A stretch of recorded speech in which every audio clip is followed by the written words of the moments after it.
Welcome to the Viking Age podcast, the official podcast of thevikingage.com. My name is Chris Schad. I write for the Viking Age zone coverage and Puckett's Pond. Still have to get used to that.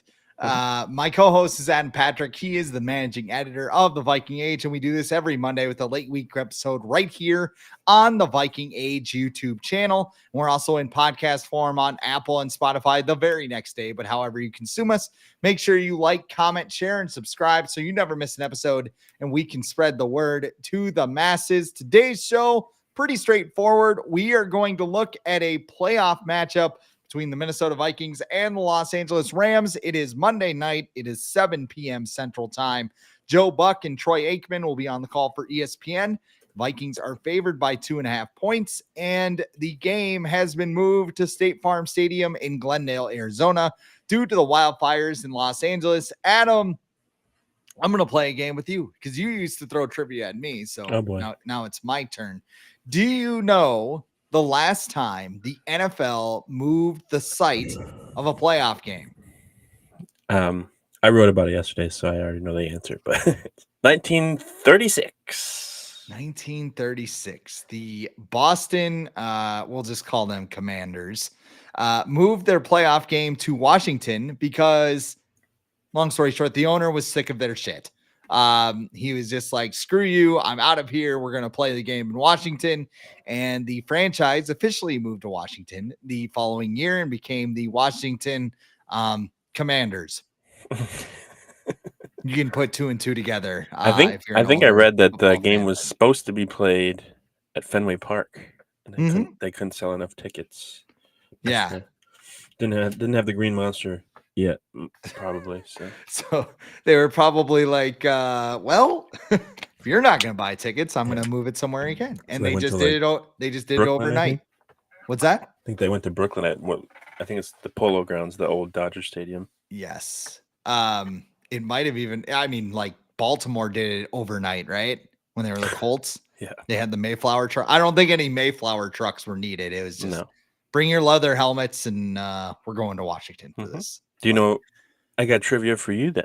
All right. Do you know the last time the Vikings won in State Farm Stadium? Has it been a while? I feel like they've only won once. They've only done it once. Mm-hmm. When was the last time they won? I don't know. I'm double checking, but I should be playing along. I legit don't know. I'm trying to think of when like you mentioned it. Was it like 2000? 2008. Week 15, okay. Vikings won 35-14. Tavares Jackson had 4 touchdowns. And that I believe that 2008 Cardinals team went to the Super Bowl. Correct. So yeah, they beat them. Yeah, 2009 was Colts Saints. Yeah. Mm-hmm. So yeah, I guess it has been. I mean, you don't think of State Farm Stadium as like a house of horrors for the Vikings because there are a lot of snowbirds down there. Right. There are a lot of Viking fans who will be in attendance in Monday's game. Yep. But apparently it is. Apparently it's a weird. I mean, they should have won. When was our last trip? 2021. Yep. When Greg Joseph had the chip shot field goal. Maybe that's some foreshadowing. I don't know. But Paul Allen thought they won. Paul Allen definitely thought they won. That was a weird game. Before we go too deep into the weeds here, I do want to go out of my way and just say I hope everyone in Los Angeles is safe. If this were a perfect world, we would just go to Los Angeles, play the game in SoFi. But of course, it has been moved due to the wildfires. Rams players and coaches have been affected by this. And there's just nothing that comes out of this from a good human standpoint. So I don't want to get on here and be like, we got a neutral game. See, we never should have been on the road in the first place. We won 14 games. Like that would just be whatever. But we just want to look at this from a football standpoint and everything else, because as we look at this in a vacuum, this has to be a good thing for the Vikings, right? I mean, it's better than, playing at the Rams home stadium. But yeah, the circumstances are terrible because of why they've had to move. Yeah, it's not good. All the people And I you're in think. Southern California too, right? Yeah, I'm far. I'm down in San Diego, so I'm far enough away where we don't even have smoke down here. So I'm sure it'll eventually make its way, but we're not affected at all. But we get fires too, but not like that. But I think the last thing I saw was like 6,000 buildings and homes have been destroyed, which is insane. Like the Palisades entire like town is just disintegrated. The pictures are crazy. Um, but yeah, I think the NFL made the right decision. I think Harrison Phillips commented yesterday about how like the image it would send, it would probably be not good to just play a football game in the middle of on this disaster where people are losing their homes and people are losing their lives, and everyone's just like, all right, well, pay for tickets, pay for parking, come over here, get out of our way. Let's add traffic, and come watch this football game. So I think the NFL made the right decision. I think kind of saw it coming because I think NHL canceled the Kings game, and then the NBA canceled the Lakers game yesterday. So it's like, and it's not even just like the fires too. It's like the air quality because SoFi Stadium it's got a roof, but it's got the sides of it are kind of open air, kind of like the Vikings if they open the doors or whatever. So there was a lot of factors that went into it, and I just think the NFL made the right decision to just move it out of harm's way, and hopefully everything goes smoothly for everybody. It's also a matter of, I didn't think about this morning until I listened to Purple Daily, but they were talking about, the people needed to make an NFL game goes. You need cops to direct traffic. Right. You need Right. firefighters in case they need to be on call in case something goes wrong. All of those resources need to be placed on the wildfires right now. So, that combined with the air quality and all that stuff, it sucks for the Rams. And if you're going to the game, I think Jason Harmon pointed this and buy a Rams fan a beer or something. Like it sucks. But no matter where the game is played, there was a quote by Kevin O'Connell yesterday when all of this was up in the air, and he goes, "We will play wherever the plane lands," which made it sound like they were storming onto Normandy or something. But for the Vikings, I know there's going to be a contingent of Vikings fans down there. I know a lot of people looked at I curiously looked at tickets and flights and all that stuff last night as far as going down to Arizona, but it's a 5-hour drive for me. Correct. I don't think it matters where the game plays if they do not play their game and how they are capable of, because they did not do this in Detroit. They didn't do it at all. Sam Darnold missed a ton of throws. Justin Jefferson and Jordan Addison couldn't get downfield despite a lot of plays being available downfield because the Lions blitz rate. The offensive line could not block. Kevin O'Connell went for it on fourth down 3 times. He has gone. He is the most conservative coach in the NFL as far as fourth down conversions. So the Vikings have only gone for 13 times. Now, when you have a kicker like Will Reichard and the way that he's humming, that makes that decision a little bit easier, but it's something to consider. So I don't know. Do you think there's going to be a hangover in Sunday's game? Because a lot of Vikings fans are nervous right now, and I don't blame them. I mean, especially the way, the last game went, but I don't think so. I think the extra day to prepare will help them. I think the last time they played the Rams, they had 3 days to prepare to go on the road after playing the Lions, which was a close game and hard fought. Where this game was but it was close until like the fourth quarter. And then the Vikings have had time to think about it and recoup and figure out what they want to do heading into the playoffs. Look at what they weren't able to do and kind of fix that, where I feel like when they played the Rams before, they kind of just had to go. They just couldn't really kind of they didn't have enough time to figure out what to do. And, the Rams kind of caught them off guard too. I think Brian Flores admitted earlier this week that they didn't think Puka Nacua was going to play. And then what do you know? He's playing. And not only did he play, he was just regular Puka Nacua pretty much. So they'll be more prepared for that. There's a lot of different things compared to that game and this upcoming game. Jordan Addison was still hobbled. He was coming off his ankle injury. TJ Hawkinson didn't play. Blake Cashman didn't play.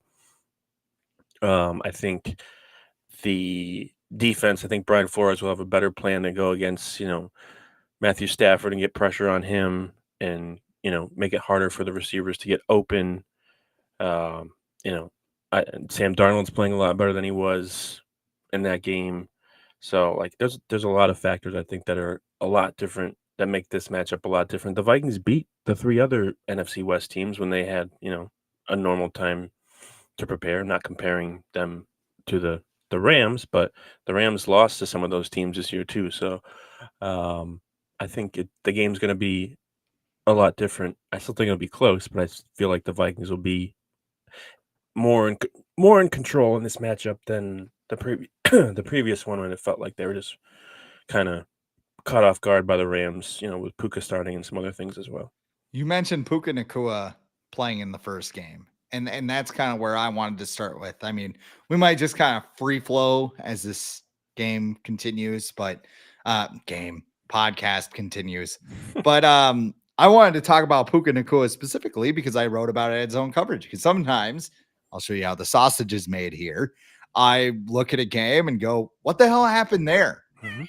So that's what I wanted to find out. I'm like, hey, how did they defend him? How did they do all that?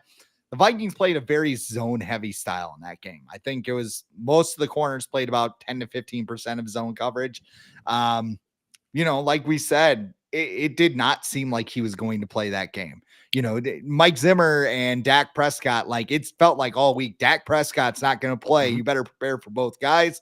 Cooper Rush started, and Cooper Rush is going to make a lot of money the rest of his career as long as Jerry Jones isn't a cheap asshole and won't pay out $500K for a snaps incentive. But that's beside the point.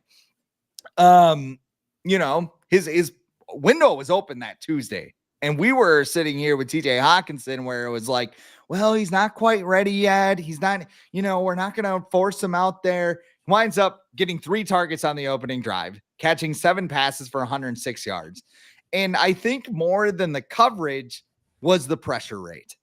That was the biggest problem in that game because they only got pressure on Stafford 23.5% of the time. That was Pro Football Focus. ESPN had an even lower number at 8%, which not good. He was 9-12 against the blitz. That also was not good. And the Rams were coming in banged up into that game. They're full strength now. And when I look at this reminds me of the Seattle game. You mentioned NFC West opponents. Jackson Smith-Njigba plays primarily in the slot, and he had a big game. But the Vikings pressured Geno Smith about half of his snaps. There were 8 checkdowns to Kenneth Walker to the third. And looking at this team, Kyren Williams, he can catch the ball, but he's not a dynamic threat once it goes into his hands. So this pass rush is a lot different than it was in that Week 8 meeting. Cashman's going to play. Jalen Redmond, Dallas Turner have both emerged. Patrick Jones doesn't look like he's going to play, but Dallas Turner's done all right. I think they're equipped to stop Puka in this Rams offense a little bit better than they did in the previous meeting. Yeah, I think we've all noticed throughout the year that having Blake Cashman on the field, it makes a big difference. And it's made a difference and since he's been back, he was a difference before he got hurt. And of course, before Sunday's game against the Lions, the only 2 games the Vikings lost earlier this year was when Cashman didn't play. And I don't think that was a coincidence. So I think having him out there is going to be helpful. He's really good at covering, running backs out of the backfield and tight ends. So I think having him in there will be good. Matthew Stafford's played pretty poorly the last few weeks, and I think it's winding down. I know he probably wants to play a little longer, but he's had 1 touchdown and 1 interception in the last 3 weeks. He's thrown for under 200 yards in each of his last 3 games. His high in the last 3 weeks is 189 yards. So, I don't know if he's hurt or anything or it's something else, but Matthew Stafford's definitely not playing at the level that he was earlier this season when he threw 4 touchdowns against the Vikings. But we'll see. Sean McVay's a whiz kid as well. the Rams have been pretty good in the playoffs with him running things, and I think they're going to be prepared too. They rested their starters a week, so they've got some extra rest. Yeah, I just the moving the game just throws a whole lot of different circumstances into everything because it's very unpredictable now. Do you think the Rams have been too reliant on Nacua the last couple? Because he's got the highest target share among receivers since week 8 at 40%. It's been 37%. I also looked up these stats too. Puka in those 3 games, 15, 16, 17, we're throwing 18 out because it didn't matter and nobody played. Puka has 29 targets in the last 3 games. It's 37% of Matt Stafford's attempts. He has 289 yards, which is 62% of Matthew Stafford's passing yardage. He has the lone touchdown, and he also has 3.71 yards per route run, which is pretty hard. Cooper Kupp is the next closest with 9 targets, and he has 0.6 yards per route run. I mean, I probably sound insane when I do the sweet little Puka Bear thing, but it's bizarre how they've been running their offense those 3 games. And maybe they knew they were going to beat because they didn't go through a murderer's row in those games. It was San Francisco, New York, and Arizona. Yep. So, I mean, maybe they knew they were kind of gonna, I mean, I don't think coaches do this, but maybe they kind of let off the gas a little bit and all right, our defense is going to shut them down. We're not going to, and then, just unload a whole bunch of bag of tricks, but it just seems weird vibes. That's what I would call the Rams offense right now. And I could be surprised on Monday, but I don't know. It just seems like a lot of weird things are happening. Yeah, clearly, as the game is being played in Arizona. Yes. But yeah, I think these teams are a lot just again very different from the first time they met earlier in the year, and I think that's going to make a big difference. I still think the Vikings could lose. Matthew Stafford's a good quarterback when he needs to be. Puka Nacua obviously is good. Their defense has been playing a lot better the last few weeks, but they have been going against some pretty mediocre offenses with the Niners, Jets, and Cardinals. But still, these are NFL teams, and you still have to stop them. So they have a good pass rush with the rookie in there, Jared Verse. So got to worry about him. But yeah, I think hopefully Kevin O'Connell looks at the film from last week and just realizes, hey, if Darnold's getting beat up, we got to get the ball out of his hands a lot quicker. We can't just be having these developing routes, even though it might get your guys open, but Darnold's not going to have enough time to throw to them, regardless if they're open or not. And you don't want Darnold to be in a 50. Here's the one good thing about this. You don't want him to see YOLO balls. Ghosts. Oh, see ghosts. Okay. I was thinking just YOLO balls where it's all right. I don't care about those. I'd rather have him do those than just hold onto the ball the whole time. Well, and that drives me insane too, because it's all right, dude, get rid. I mean, it's easy just for me to say from my couch, but dude, get rid of it. And they talked about his clock being sped up. It's you can't see it because he's holding onto the ball for 4 seconds, and that's not always a bad thing because some of the best quarterbacks in the NFL, I think Lamar Jackson and Josh Allen both have a better time to throw or higher time to throw. Yeah, because they run around the whole time, though. That's also part of it. But Tua's got a second and a half to throw because he just gets the ball out immediately. Yeah, they don't want him getting. They don't want him making any decisions. Just hike, set, throw. Okay, bang. Before we go into some other things that concern us about this game, let me tell you about Underdog Fantasy because it's the best place to cash in on all of your takes during the playoffs. With over 5 million happy players and $2 billion won, Underdog makes it fun and easy to cash in on your favorite athletes' performances. With their pick'em game, you could win up to 1,000 times your money by just choosing higher or lower on your favorite players' stats, like yards, touchdowns, and interceptions. They've also got all of your favorite teams, leagues, and stars to choose from. And Underdog is the only pick'em platform that puts the power to cash out in your hands. They have rescues, which means a player gets hurt early in a game. You can get your money back and you receive a promo if your early injury causes you to lose. I've been using Underdogs for a few years now. Adam has played as well, and it's an exciting time to hop on the app these days. You got the college football playoff tonight, Texas and Ohio State. You got Wild-Card weekend. You can make a couple of entries. You just log on the app, you make your picks, and you have a fun little weekend just sitting on your couch. It's why Underdog is the best place to play Pick'em. Download the app, sign up with the promo code THEAGE, which is all one word, and deposit now to get up to $1,000 in bonus cash instantly. That's the promo code THEAGE, all one word, to get up to $1,000 in bonus cash instantly. You must be 18 years or older, 19 years or older in Alabama or Nebraska, 19 years or older in Colorado for some games, 21 years or older in Massachusetts and Arizona, and present in a state where Underdog Fantasy operates. Terms apply. Void in Colorado for some games. If you are concerned with your play, call 1-800-GAMBLER or visit www.ncpgambling.org. In Arizona, call 1-800-NEXT-STEP or text NEXT STEP to 53342. In New York, call the 24/7 Hope line at 1-877-HOPE-NY or text HOPE-NY 467-369. All right. I teased it a little bit, but we'll get into that right now. Monday's game. What's concerning you about the Rams? We talked about the offense a little bit. Is there anything else that you're kind of like, I don't know about this? Something that could like mess up the Vikings, obviously. Yeah.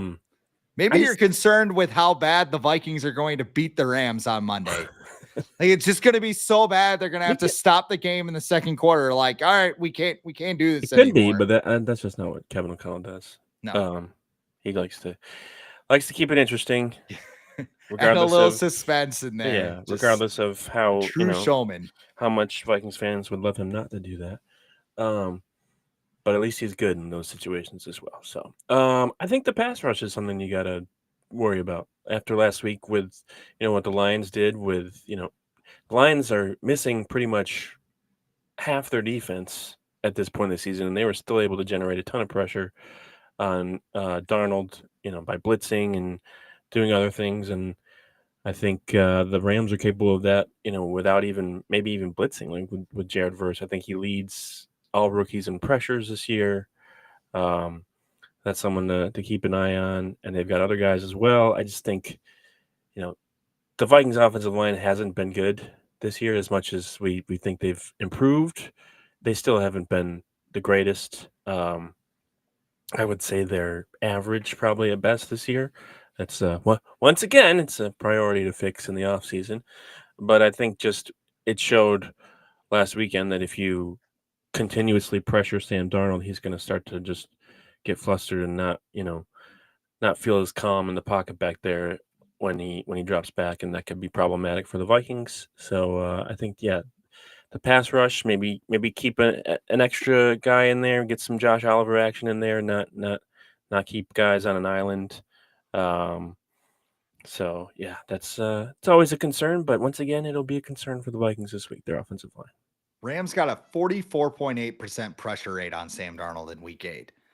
It was 49% last week against the Lions. Yeah. One of the worst parts for the offensive line, looking at the grades, Cam Robinson had 9 pressures and Blake Brandel had 8. Once again, please find a guard in the offseason. Like, don't give me this. Well, Michael Juergens will be better. No, screw that. Like, go fix it. Like, I know it's not analytically sound to get a guard. Like, pay a guard, yeah. Any Viking fan will tell you, no, it's money well spent. Like, go out and like other teams pay their guards too. Like the Chiefs are paying a shitload for Joe Thuney right now. Mm-hmm.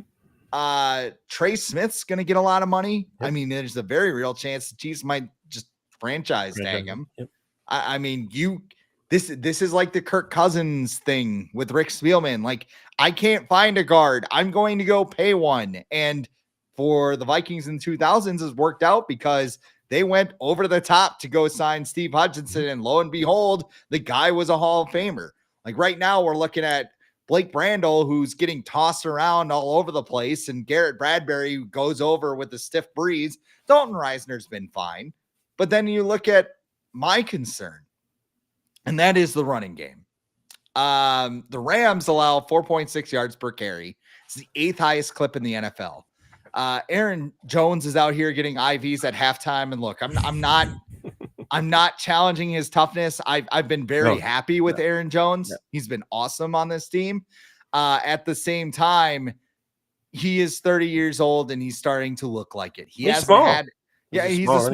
small dude compared to a running back. 100-yard games against Chicago on November 24th. He has his 80 yards twice in his last 6 games.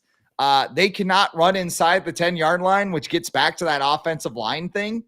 I mean, Ben Gessling, I can't remember the exact number, but I think it's like 50% of their runs inside the 10, the back gets hit at the line of scrimmage. And I think they have the second most runs of 0 or negative yardage at the goal line in the NFL. Is that correct? I don't know, but you're smirking like it's wrong. No, but like I'm thinking of the Scooby-Doo meme where it's like take the mask off of the villain and it's like it's Alexander Madison. Dakota Dozier, what are you doing here?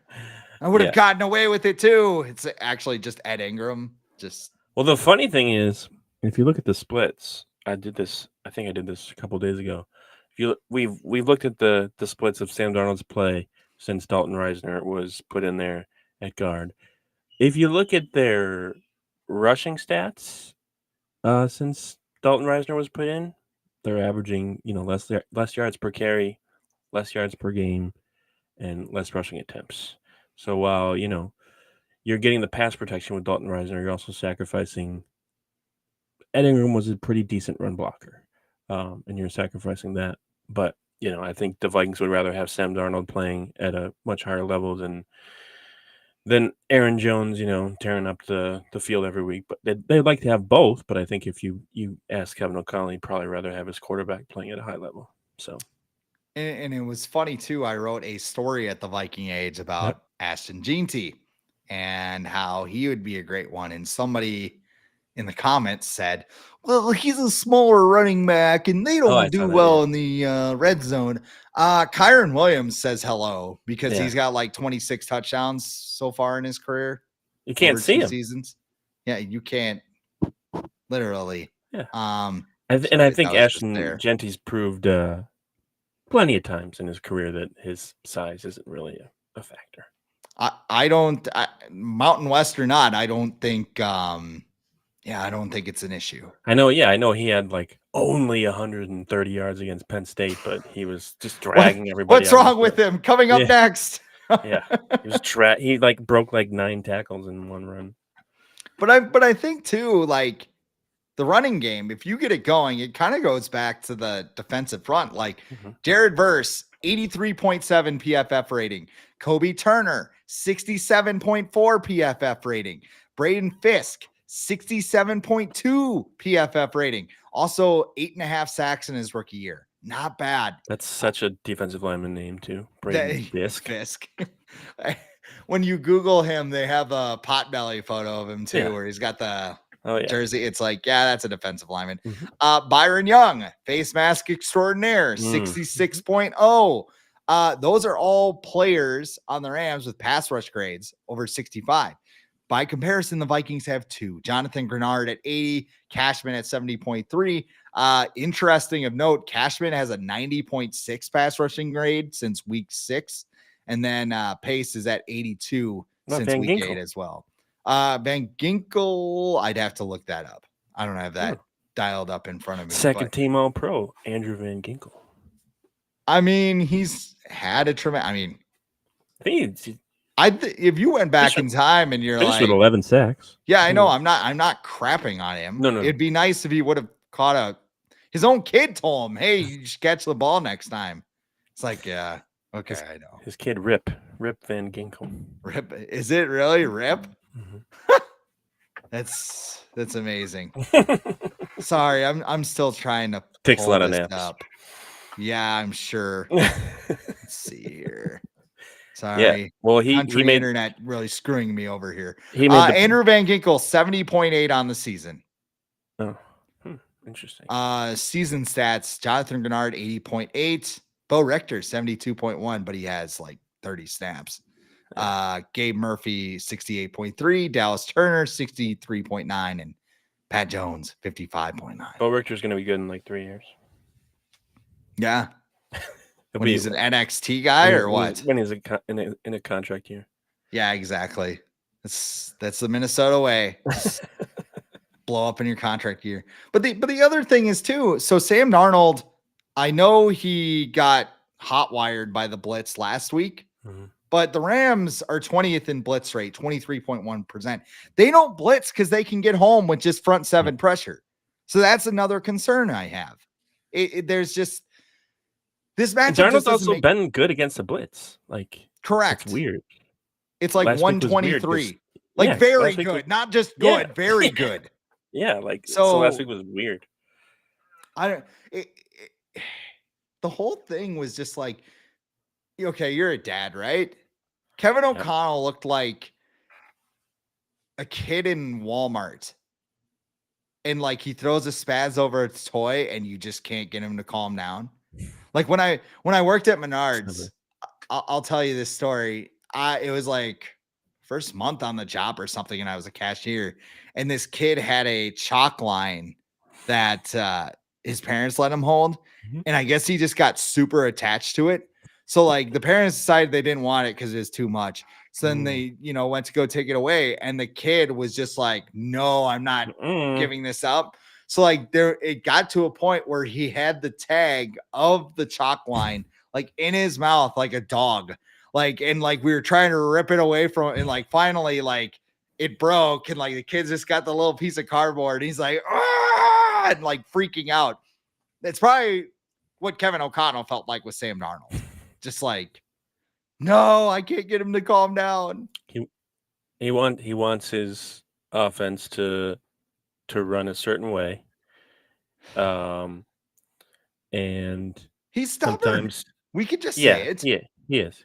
Like, it's just like when it's funny when he calls a screen or a tight end screen or whatever, I was like, oh, stop calling those. And then when like that would be something to help you against a blitz, it's like he's like, nah, we're gonna keep going post patterns, JJ crossers. Like those are fine if they're quick, but like not these Norv Turner 3-step or 7-step drop passes and wait for guys to get open on their third move. So like, yeah, I think he will have a better game plan on Monday, and I think going against someone like Sean McVay is a motivator in and of itself, because he's very familiar with McVay, and he wants to be, he's his mentor. He wants to beat his mentor. Do you think he could self-sabotage himself? Because I think that's Kevin what O'Connell? happened on on Sunday. I think that's what happened. He got, a lot of people were like, the moment was too big for Sam Darnold. Kevin O'Connell didn't exactly have a great showing either. Just with, you mentioned it, the play calling, he's going for fourth down more. Yeah, like you said, he didn't play to stick to his game. He tried to go like blow for blow with Dan Campbell, and Campbell misses a bunch, but he also makes a bunch of those, and his team's more equipped to go for those, fourth down situations and other things like that, where the Vikings aren't really, they're not built for that. They're more for like, whatever, take the points, get off the field, and we'll try again next time. But O'Connell was like, we got to do this. We got to get these points, which, you know what? To his credit, he called the right plays. Yeah. And Darnold missed a bunch of throws, and other guys missed some stuff. So like, he called the right plays, but like the Vikings just weren't able to execute. Maybe because of that inexperience in those situations, but for whatever reason, it just didn't work. Obviously, I think Kevin O'Connell, maybe he's just sick of what's going on in Minnesota. He's like, my quarterbacks get hurt. Maybe he feels disrespected by his contract coming down in the last year, and he wants out. It's not about the dollars. Top 5 trade destination, Kevin O'Connell. We're going to put him with Pat Mahomes. Pat Mahomes need a quarterback coach. We're going to get him one. Like, comment, subscribe for more. It's not about the dollars. It's what the dollars represent. Okay. How about Jake? Yeah, I mean, he doubling down though. Yeah, he can go down the road though to Chicago. Chicago needs and work with his buddy Caleb, who he thinks apparently he has conversations with. Caleb Williams. This is gonna be memeable, but like sometimes I just think of like crazy intros, like what if it happened? and like what I could write. And like, I'm just thinking about the whole like Kevin O'Connell quarterback rehab center clip. And like, if Caleb Williams gets like, say they hire, I guess the Bears were interviewing Mike Locksley, who's like the Maryland head coach, and he just went 4-8. Jets interviewed him. Yeah. Okay. My bad. But like, let's say they hire Pete Carroll. Yeah, Pete Carroll or something. And like Caleb Williams never like takes off. And like, there's this vision in my head of him like pulling up to the doors of T's. There's two people like in the, mental institution straight jacket. Caleb Williams is sitting there in a straight jacket, foaming at the mouth. Like, what's wrong with him? Oh, he was so mad. He was with the Bears. You got to help him. And like just lock him in a padded room for like 2 years, kind of like they did with Daniel Jones. I don't know. No, like, yeah.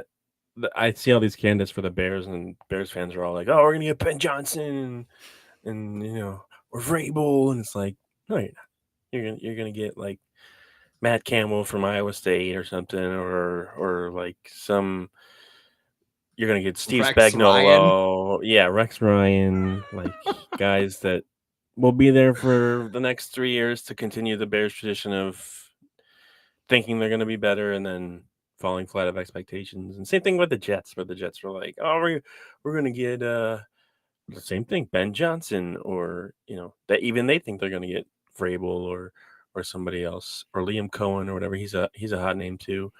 But like they're gonna get Rex Ryan, or they're gonna get they've interviewed like 19 people for that job. Like here's the thing about Glazer's report, and I'll kind of defend him on this. He never said the Vikings are considering trading Kevin O'Connell. Is it even a report? Like, it's not, I don't know. It was just, I felt like it was something. He's like, I gotta go on the air with something here. I got like a minute he asked, to fill. Like he probably asked. He probably heard too. He's like, well, the Bears have Kevin O'Connell on his list. He's probably like, that ain't happening. But yeah, okay. like the Bears. He talked to an executive from a team and was like, "Hey, would you trade for Kevin O'Connell?" Yeah. Okay. All right. There's my report. It's not on our list, but yeah, sure, if he's available. Yeah, like it's just I don't know. Yeah. And I think Kevin O'Connell came out and was like, "Yeah, I'm not going anywhere. Like I've led this team to 13 wins in 2 of my 3 seasons, and the other season was without a quarterback. So I think he's pretty good, and he's maybe. What if Ziggy and Mark Wilf just pull the heel turn? Like it's the evolution thing. Kevin O'Connell's on the shoulders. Like they lose this game. KOC's on the shoulders. Ziggy's giving them the thumbs up, and then they trade him, and then they sell the team to A-Rod and Mark Laurie or whatever. They trade him to the Toronto Argonauts of the CFL. That's a hell of a pull. I don't want to go doomsday on this, but I'm going to ask the question anyway because it's probably something that's on my mind. What's that? Probably the wrong word to use for this week. What did I say? Doomsday. Oh, with everything going on in LA. Yeah, sorry guys. I mean, there's a lot of words to avoid, so it's not your fault. Yeah, no.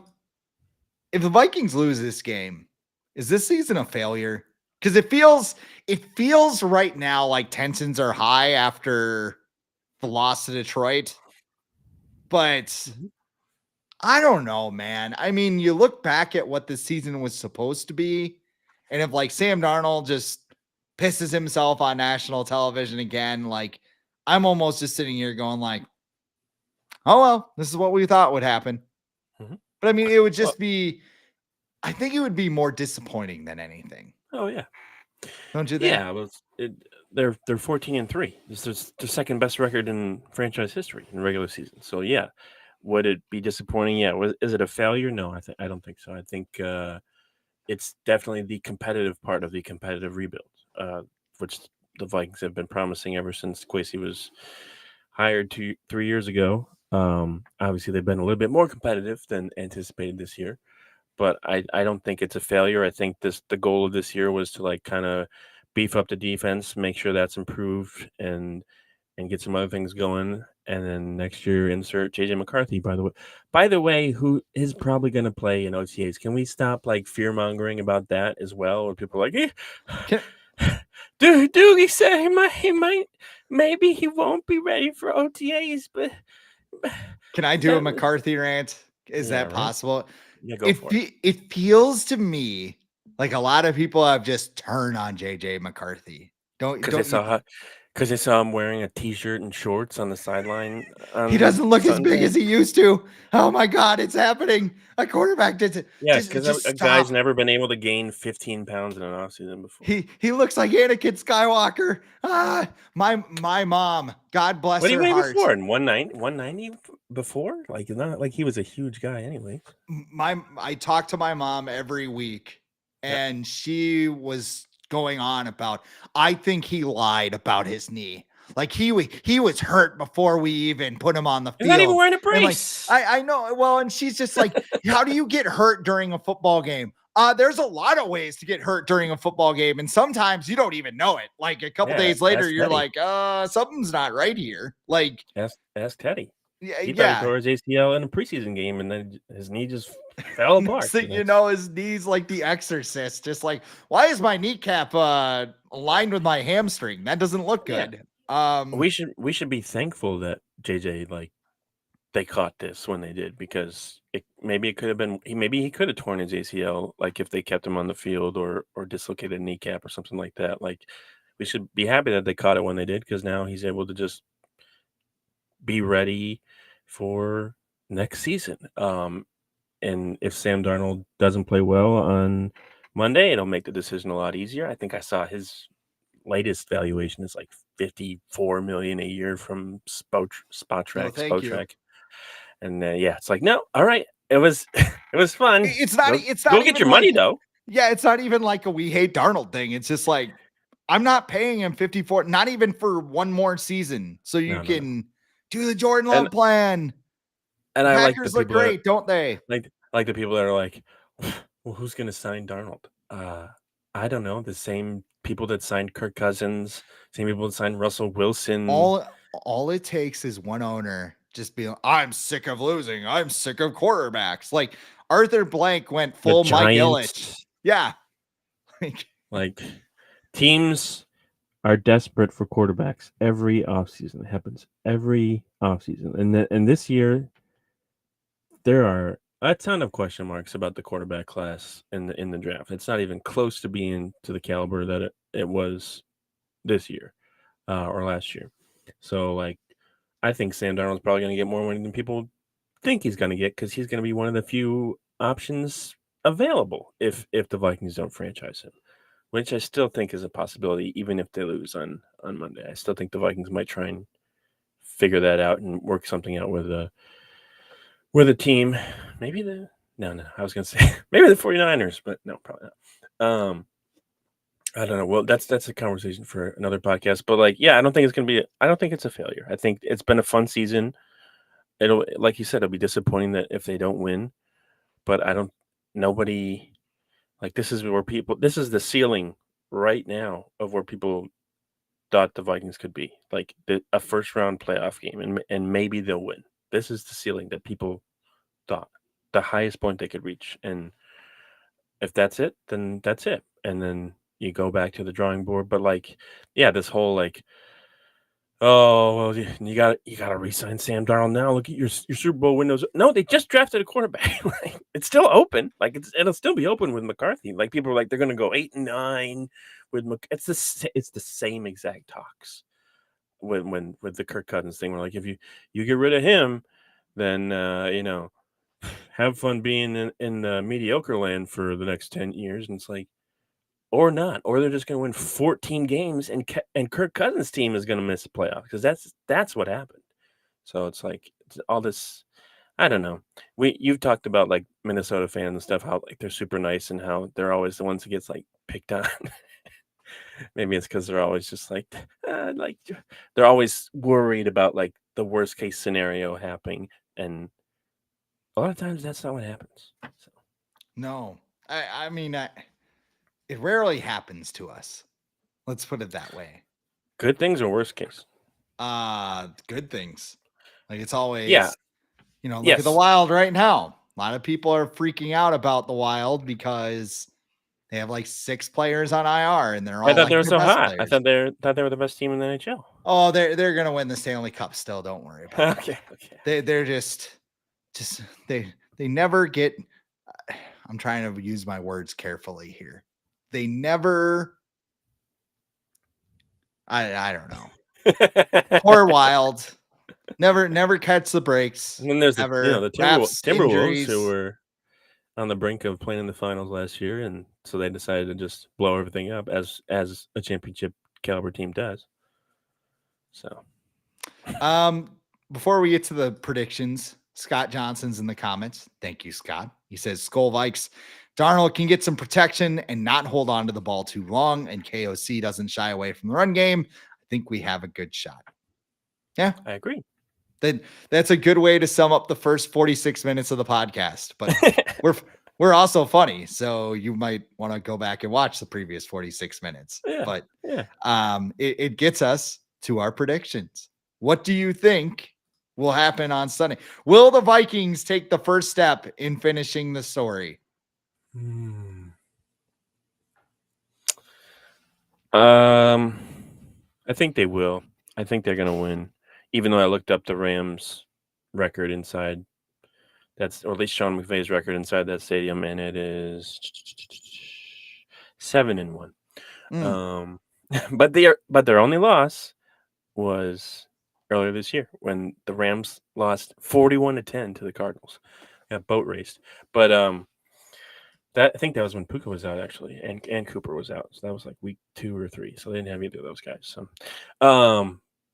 but that being said, I think just we talked about how much different this Vikings team is compared to the first time they've met, with Hawkinson, Addison, Cashman, Darnold playing better.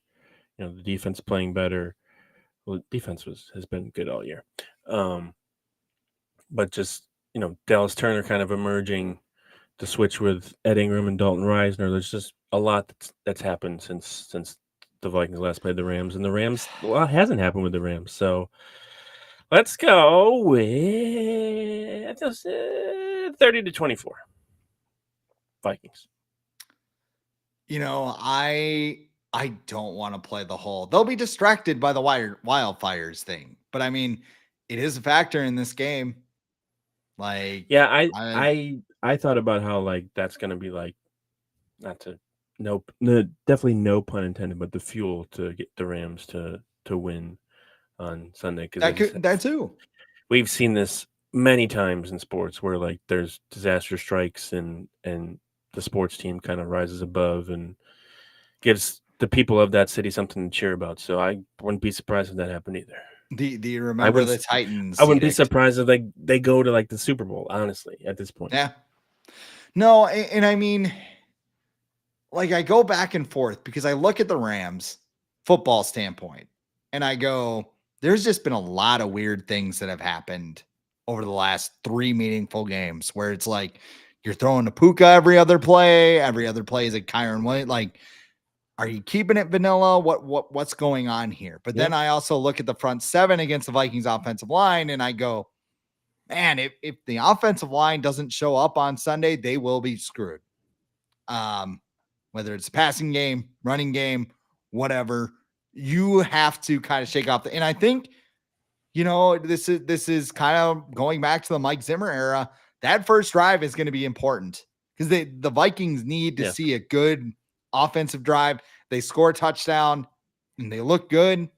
They're going to have a lot of confidence and they're going to be able to go toe and toe here. I don't know. The first game between the Vikings and Rams, I predicted 38-7 Vikings. And again, I didn't expect Puka was. I was scrambling myself down in a football game in Elkton, South Dakota. So that went into that.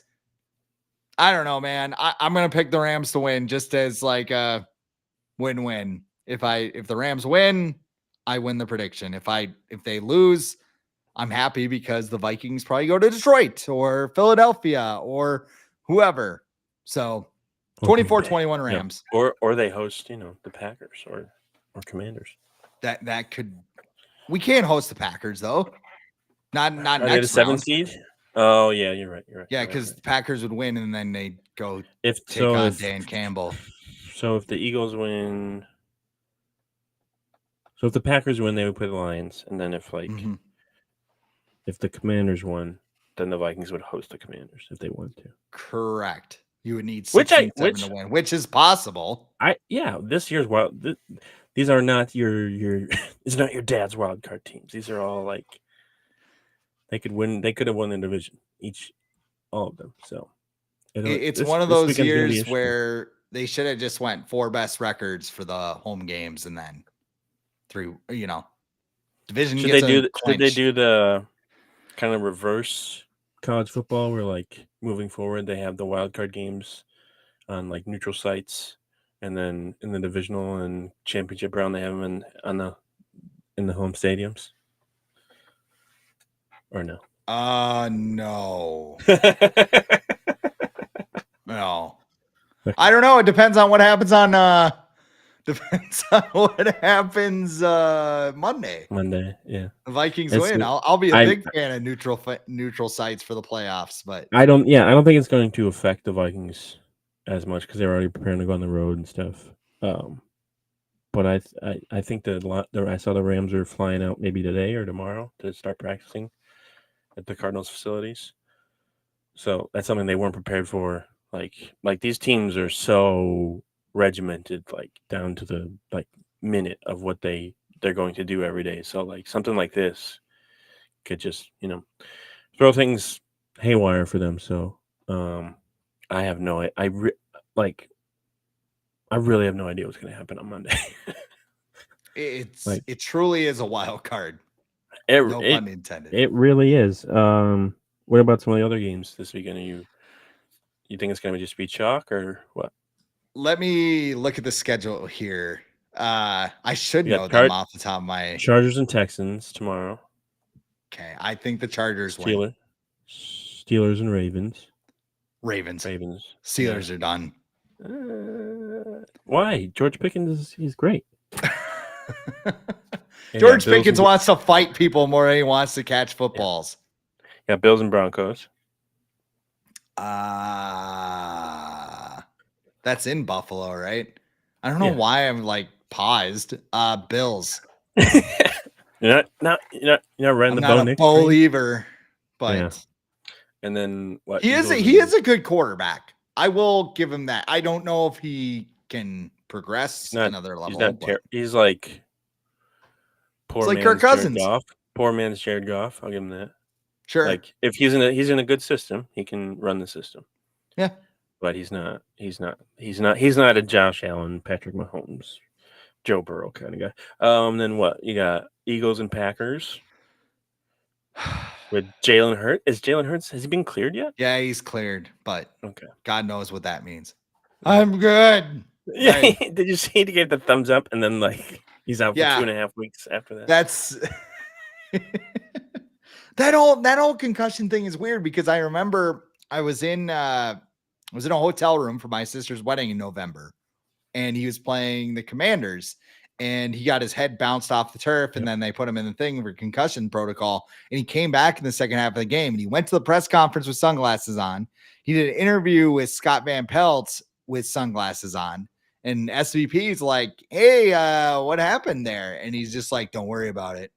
So then 2 weeks later, he, gets knocked out for 2 weeks. That little thing was like going to the bar in college and throwing up in the toilet and be like, you okay, bro? Yeah, puke and rally. Yeah, we got to get you home. But yeah, he's I don't know. He's one of those quarterbacks, like after they got paid, I feel like he was just like, everyone shut up. I'm the boss. Like Tua, I feel like is so super cocky now after he got paid. Like immediately he went on the field and was like, show me the money. Signed his contract. He's like, I hate Brian Flores. I hate that dude. Right? Exactly. I mean, yeah, that's happening again too with Ryan Fitzpatrick going on that smear campaign. That was wonderful.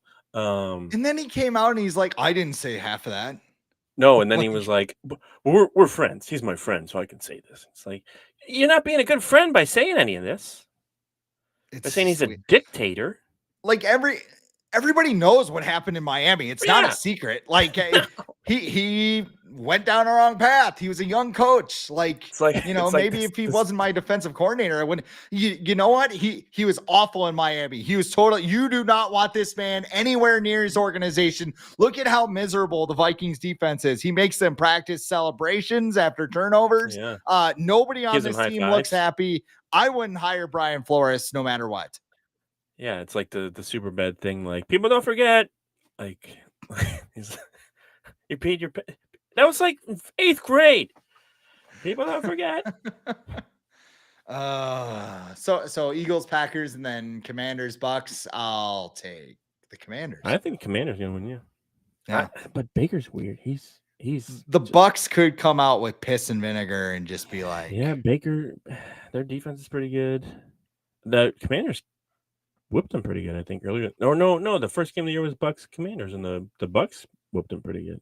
Yeah. That was before Jen Daniels was like, "Oh yeah, I'm good, so I'm going to play." Good. And the Bucks had Chris Godwin in that game. Yeah, that's true. Before his toes aligned with his hamstring. So the answer was yes, Chuck. Well, I guess you picked the Chargers and the Commanders. Yeah, I did. Jim Harbaugh, though. I think the Packers are going to beat the Eagles. I think the Packers. And then you didn't give your prediction for the Vikings, so let's see. I did say Rams. You son of a bitch. I know, but I'm doing it for the greater good, because if they lose now, that's the problem now too. It's like if the Rams lose now, if the Vikings win, I have to pick against the Vikings the rest of the way, even if I believe. It's funny how the week progressed. Monday, I'm like, they can finish the story. Friday, I'm like, Rams. Well, now you should put your money where your mouth is and bet against them too. That way, if they win, then betting is illegal in the great state of South Dakota. Sorry, I play fantasy games. Sorry. Yes. Pick'ems. Yes. Anyway, if you want some advice on pick'ems, maybe you want some little intel. And then who's winning tonight? Ohio State, Texas? I think Ohio State wins, right? Yeah. Well, I think Michigan did them a favor by like smacking. Like, no Ohio State fans ever going to admit that because they hate Michigan, but it's like they got slapped in the mouth and like, hey, we should wake up and like be good. So could be similar for the Vikings with the Lions. Kind of 2021 Rams. That's what everybody's talking about now. Yeah. I kind of said that a while ago. I said 21 Rams lost their season finale, and then they finished the story. I think you said it. Was it you or somebody else said it? Like, it's bad when, Vikings and Packers fans are agreeing that like Lions fans suck. Yeah, I said that because Vikings and Packers fans don't like each other. How about Amon-Ra St. Brown's new hairdo? All right, where can we follow you, Chris? No. You know the text that followed up last night when we were talking about it. So yes. We'll save it for another episode. What's going on at the Viking Age? Well, there's a game on Monday, so we'll be covering that. Given our prediction, you just submitted your prediction, so we'll be posting that, and then figuring out some other stuff. There's still some off-season things going on with some former Vikings as well. I saw Adam Thielen was.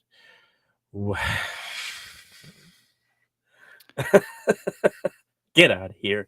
Get out of here! I see the comment. East Get out of here! Like, you know what happened? I think I accidentally put Detroit Lions in the hashtag. Did you put the Lions spotlight outside your house to let everyone know you were doing a podcast? I may have done that. Lions fans feeling froggy, but Eastside Rio is probably going to get his library card revoked for this. Lions fans feeling insecure because they know their team is very vulnerable heading into the playoffs and trying to make the Super Bowl. They don't want to come up short. We want to cry. I can cry about something. Oh yeah. How about the Cody Crybaby? Well, yeah, I'm a Cody crybaby at heart. Of course I cry. What about that, like 4th and 2, the Lions line up and they do the hard count, and then like Amon-Ra St. Brown does the Brian Christopher too sexy dance or whatever the hell that was in front of a guy, and it's not taunting. Yeah. Like, Justin Jefferson looks at the guy the wrong way while grittying, and it's a 15-yard penalty. But Amon-Ra St. Brown, who has the energy of a homeschool kid. Not if he has Coca-Cola, that is. Maybe that's why it gives him so much energy. His parents never let him have it. John Brown's probably never. I mean, whatever. We're going on a tangent here. Let's quit while let's get out of here. But Eastside Rio also says he doesn't want to play the Vikings again. Exactly. Damn right you don't. Yeah. No, I'm kidding. Maybe I'm not. Maybe. We should probably get out of here. I am Chris Schad. I'm at the real Chris Schad. He is Adam Patrick. He's at Adam Patrick NFL. We're on most of the social mediums: Threads, X, Instagram, Blue Sky. Type it in. You'll find us. You can follow us there. We do this every Monday with a late week episode right here on the Viking Age YouTube channel. We're also in podcast form on Apple and Spotify the very next day. But however you can consume us, make sure you like, comment, share, and subscribe so you never miss a new episode. We can spread the word to the masses. For Adam Patrick, I am Chris Schad. This has been the Viking Age Podcast.